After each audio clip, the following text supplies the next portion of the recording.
अब देखो, हमारे यहाँ बहुत बड़े बड़े जादूगर हैं और बड़े बड़े साइंटिस्ट भी हैं हमारे यहाँ। एक हमारे यहाँ राजकुमार हैं, आप सबको पता है, आलू से सोना बनाते हैं, जलेबी की फैक्ट्री भी खोलते हैं। और एक हमारे यहाँ राजकुमार हैं जो 5 साल में 7 साल के हो जाते हैं। मतलब 2019 में जो सेल्फ अटेस्ट करते हैं ना, सेल्फ अटेस्ट, हम शपथ दायर करते हैं, शपथ लेते हैं कि भाई मैं जो नॉमिनेशन पेपर पर लिख रहा हूं वो सत्य है, मैं गारंटी करता हूं। तो 2019 में हेमंत सोरेन जी ने जो नॉमिनेशन पेपर पे अपना जन्म तिथि लिखा और 2024 में जो लिखा, ये 5 सालों के अंतर में वो 7 साल बड़े हो गए। ये जादूगिरी, इतनी बड़ी जादूगिरी कि ईश्वर ही भौचक हो गए। देवता लोग जहां बैठे होंगे वो भी माथा पीट रहे होंगे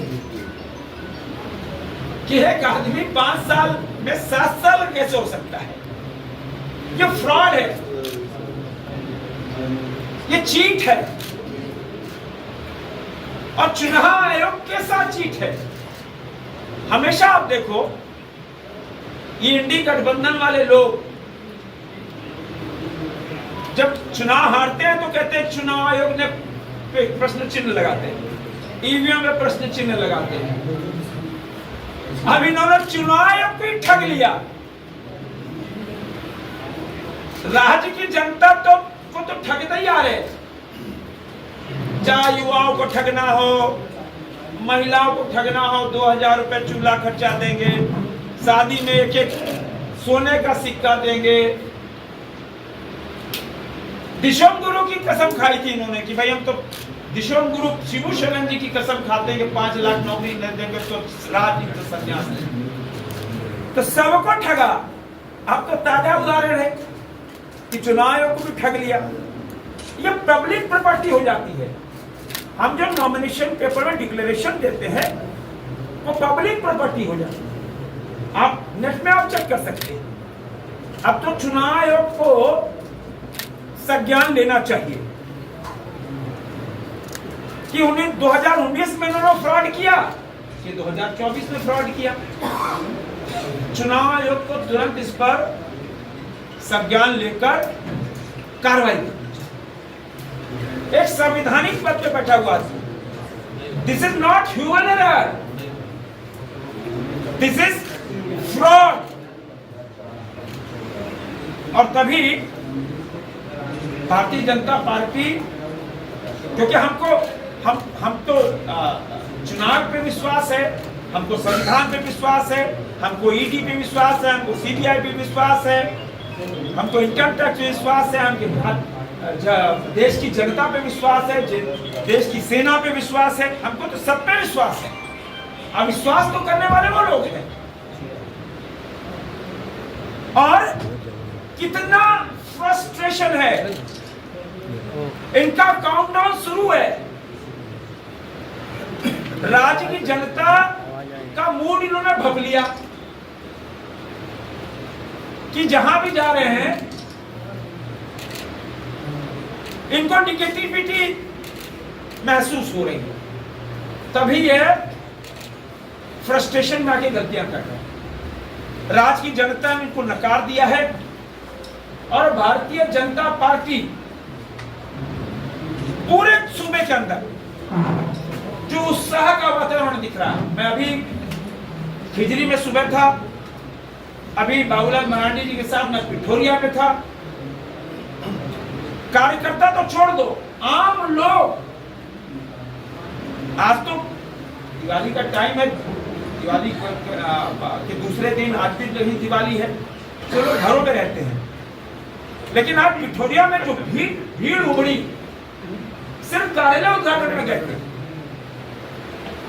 आज सुबह सुबह मैं अनगढ़ा में था, चतरा गांव में गया था, वहां जो भीड़ उमड़ी तो हतप्रभ है सब कि सूबे की जनता ने यह ठान लिया है कि इस झूठी सरकार, इस फरेब वाली सरकार, ये वादा खिलाफी वाली सरकार को किनारे लगाना है और इनकी विदाई करना है। और इस प्रदेश के अंदर भारतीय जनता पार्टी के नेतृत्व में सरकार बनाएंगे। ये संकल्प राज्य की जनता लेगी।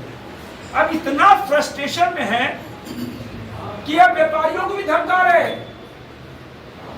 उन पे भी प्रेशर डेवलप कर रहे,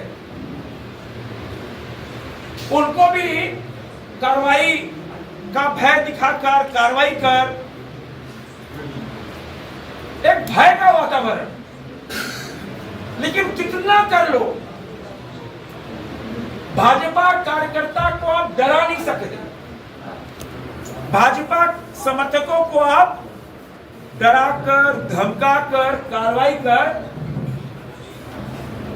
पीछे नहीं हटा सकते। और इसीलिए ये जो कार्रवाई सब हो रही है तो हम हतोत्साहित नहीं है, जनता हतोत्साहित नहीं है, जनता और कार्यकर्ता उत्साहित है, जिसका परिणाम हुआ कि वो फ्रस्ट्रेशन में आ गए। तो हमारी चुनावी जो सरगर्मी है, जो वातावरण है, बहुत तेजी से बढ़ रहा है।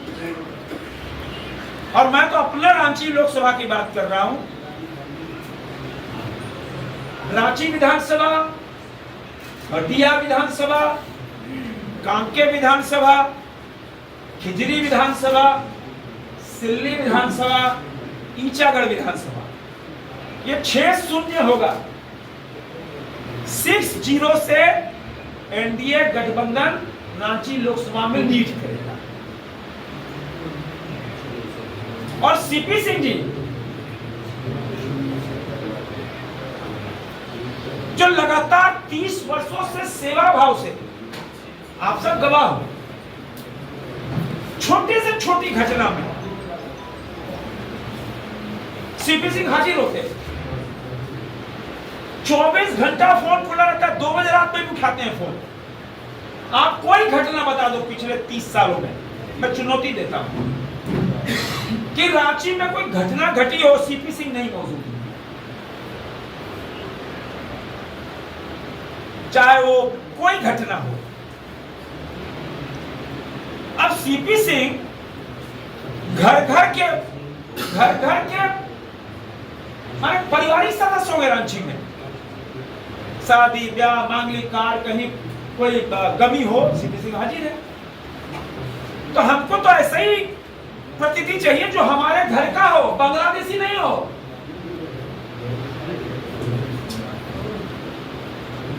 हमारे घर का बंदा हो, घर का बच्चा हो, न थका हुआ है, न रुका हुआ है, न फ्रस्ट्रेशन में है, और न सत्ता की लालसा भी है। और इसीलिए हम सब जब बांग्लादेश के अंदर हिंदुओं पे जब आक्रमण हुआ, हिंदू मंदिर जलाए गए, तो पार्टी आगे आई, पार्टी ने विरोध किया। सीपी सिंह खुद अल्बर्ट एक्का चौक में जाकर बांग्लादेश का पुतला जलाया और मुखर रहे। लेकिन जो बांग्लादेश के रहने वाले हैं, उन्होंने एक शब्द भी नहीं बोला। तो रांची की जनता को तय करना है कि हमारा नुमाइंदा कौन होगा। और इसी तरह हटिया, इसी तरह कांके और खिजरी और सिल्ली और ईचागढ़, ये बहुत सारे भ्रम फैलाएंगे। लेकिन इस बार जनता किसी भ्रम में पड़ने वाली नहीं है, क्योंकि जनता मान चुकी, हमको मोदी जी का विकास चाहिए, हमको मोदी जी का नेतृत्व चाहिए। जिस मोदी ने देश की तकदीर और तस्वीर बदल दी, और जिस मोदी को पूरी दुनिया पलके बिछाकर आमंत्रण दे रही है, रशिया यूक्रेन का युद्ध समाप्त कराना हो, मोदी को बुलाओ। इजराइल अरब कंट्री में युद्ध समाप्त कराना हो, मोदी को बुलाओ। दुनिया में कोई घटना घट रही है, मोदी को बुलाओ। दुनिया में शांति स्थापित करना है, मोदी करेंगे। दुनिया में सौहार्द लाना है, मोदी करेंगे। तो मोदी दुनिया के डेवलपिंग आइकॉन, शांति के दूत बन गए। तभी जनता तैयार बैठी है, क्यों? मोदी ने जो जो वायदे किए, एक एक वायदा पूरा किया। और जो हमारी पंच निष्ठा या पंच जो हमने वायदा किया, संकल्प लिया है, हम खरे उतरेंगे। और पहले ही कैबिनेट में हम गोगो दीदी योजना का 2100 रुपया 11 तारीख का पास करें, पहले ही कैबिनेट पास करें। इन्होंने बालू को सोना बना दिया, भी जादूगर थे। हमने कहा हम 21 लाख घर हम राज्य की जनता को देंगे, बालू भी देंगे हम, बालू को जो इन्होंने सोना बना दिया। तो हम जो भी संकल्प ले रहे हैं, चाहे युवाओं को नौकरी 2,67,000 रिक्त पद पड़े हैं, इन्होंने वादा किया, कुछ नहीं किया। हम वादा कर रहे हैं कि 2,67,000 जो रिक्त पद है उसको पूरा करेंगे, और पहले ही उसमें एक साल में 1 लाख नौकरी देंगे, और पूरे 5 सालों में 5 लाख नौकरी देंगे। हम वायदा कर रहे हैं। केंद्रीय रक्षा राज्य मंत्री अभिषेक गाड़ी काटे जी ने सारी बातों को रखने का काम किया है। इसको मैं दोहराना नहीं चाहता हूँ। रांची के अंदर आवाज नहीं आ रहा, भैया एक्सीलेटर में धीरे धीरे बढ़ा रहा हूँ।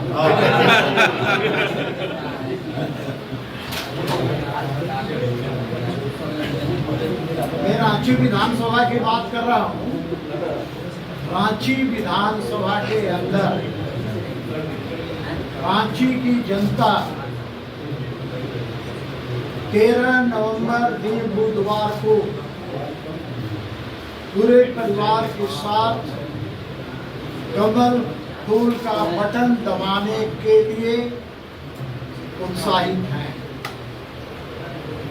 मैं पदयात्रा भी कर रहा हूँ, बैठ के भी कर रहा हूँ। मैं एक ही आग्रह कर रहा हूँ कि अपना वोट देने जाएं, पूरे परिवार के साथ जाएं। एक भी वोट घर में न बच जाए। यदि घर में बच गया, किसी कारणवश नहीं गया, तो वोट बर्बाद हो जाएगी। इसकी भी कीमत नहीं रहेगी। वोट देना, मतदान करना अधिकार भी है और कर्तव्य भी है। तो मैं आज के इस अवसर पर सिर्फ रांची की जनता को मैं इस बात के लिए दीपावली की शुभकामनाएं भी देता हूं, और आने वाला छठ की भी शुभकामनाएं देता हूं, और एक आग्रह करना चाहता हूं रांची की जनता से। छठ धूमधाम से करें। यदि बाहर भी जा रहे हैं छठ करने के लिए, बहुत से ऐसे लोग हैं जो अपने गांव जाते हैं, परिवार के साथ वहां पर छठ करते हैं। उनसे मेरा करबद्ध विनती है, करबद्ध प्रार्थना है कि 10 तारीख तक अवश्य लौट जाएं। एक आग्रह मेरा उनसे और भी होगा कि रांची वालों का तो प्रसाद मैं खाऊंगा ही, लेकिन जो गांव गए हैं उनका प्रसाद गांव से लेकर आए। और मुझे अवसर दें वो प्रसाद खाने का। दूसरी बात यह है